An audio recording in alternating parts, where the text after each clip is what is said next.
Hi, my name is Johannes Kopf, and I'm going to talk about our paper, Robust Consistent Video Depth Estimation. And this is joint work together with Zhizhen Rong and Jiabing Wang. This paper is about dense per frame depth, which is an important immediate representation that is useful for many video-based applications, such as these AR effects here. But estimating it accurately for casually captured input videos is difficult because the sensors are small and noisy and use a rolling shutter. And people often capture videos in low lighting conditions with camera shake and motion blur and dynamic objects like people in the frame. Traditional algorithms work by combining structure for motion and multi-view stereo and essentially match points in triangulate geometry. But these algorithms are not robust and don't handle inaccuracies well. The results typically exhibit a lot of holes and noise. Learning-based algorithms are better equipped to handle real-world captures. They employ priors that are learned from training data. But depth is only defined up to scale and flickers inconsistently from frame to frame. Hybrid algorithms combine desirable characteristics of both approaches by combining learned priors with geometric reasoning. And one example is our CVD algorithm from last year, which leverages a CNN for a depth prior and geometrically optimizes depth alignment. But these algorithms typically assume precise per frame camera poses as part of the input, which are typically estimated with structure for motion. But as I mentioned, structure for motion algorithms are not robust, and they might fail to register frames entirely or produce outliers. And when the input poses are not accurate, hybrid algorithms' results strongly degrade. So it's a problem of robustness, and it makes these algorithms unsuitable for many real-world applications. The key contribution in our new work here is to remove that limitation. We propose a new algorithm that is more robust and does not require poses as input.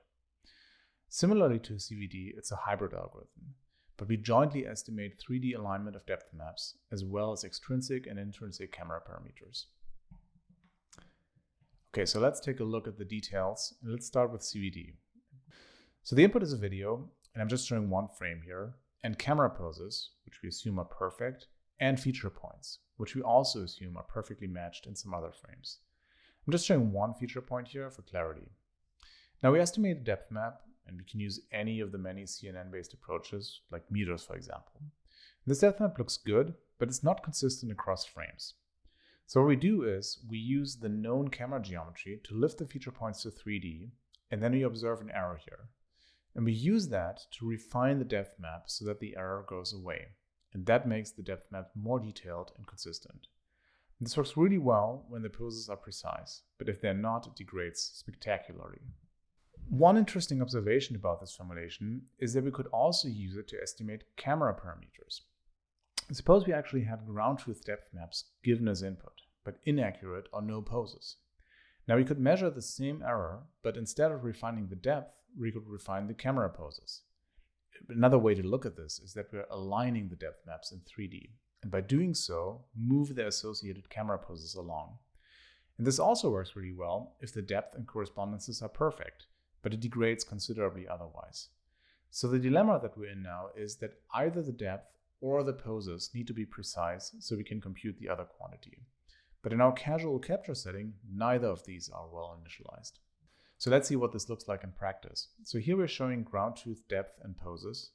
And now if we keep the ground truth depth but estimate the poses, as I just explained, we get pretty good results as well. And why is this not perfect? That's because optical flow is estimated here and not ground truth, and there's a large dynamic object in the frame. Okay, but what does it look like if we compute our poses from estimated depth maps? This doesn't look so good anymore. There's a lot of noise. And why does this happen? So the problem is that the estimated depth maps are not consistent. They flicker from frame to frame, so they don't align well in 3D, and you get this noise. But this also leads us to a simple solution, which is to add some flexibility to the alignment. And we achieve this by injecting a smooth and flexible spatially varying depth deformation model.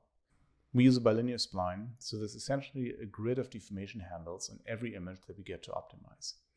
And this improves the alignment considerably. Now we don't see these jittery errors in the estimated camera trajectory anymore. And in addition to this low frequency alignment, we also discuss a kind of high frequency filtering in the paper that brings out further details. All right, so let's look at some results. So here are some really challenging videos. I'm literally running with the camera, and there's a ton of rolling shutter wobble and motion blur. In addition, there's a highly dynamic object right in the center. So traditional structure of motion completely breaks down on a video like this, but our algorithm is able to produce very smooth poses and detailed and stable depth maps. So what's really great about this algorithm is that you can easily apply this to very long videos like these ones. Many previous methods would just go out of memory or take a long time to compute results. Okay, so that's about it. For more details, please take a look at our website, where you can find the paper, more results, and most importantly, the code to reproduce our experiments. I hope you enjoyed this presentation. Thanks for watching.